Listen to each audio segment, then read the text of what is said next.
Lajme, aktualitet, argëtim, horoskop, telenovela, showbiz, të gjitha në Metropol.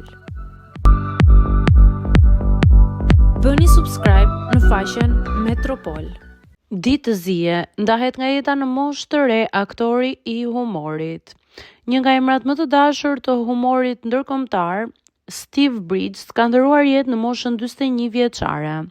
Lajmin e trisht e konfirmoi bashkëshortja e tij Chelsea përmes një video emocionale të postuar në TikTok, ku Bridges kishte mbledhur mbi 2 milion ndjekës fal skeçeve të tij të veçanta dhe stilit origjinal në video të shkurtra komike.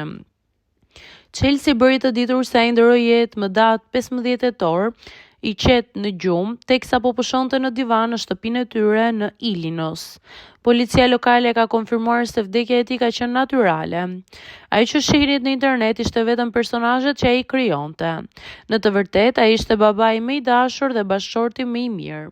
U shpreh ajo mes lotësh.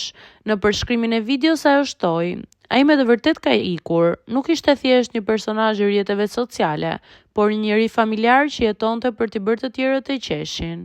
Bridges njihet për videot e tij në stilin pop dhe karakteret e shumta që krijonte, duke ofruar humor të pastër dhe të ndjeshëm. Vdekja e tij ka lënë një boshllëk të thellë jo vetëm në familjen e tij, por edhe në komunitetin online që e adhuronte. Fansat në rrjet po ndajnë mesazhe ngushëllimi dhe mirënjohje për ndikimin që ai pati në jetët e tyre.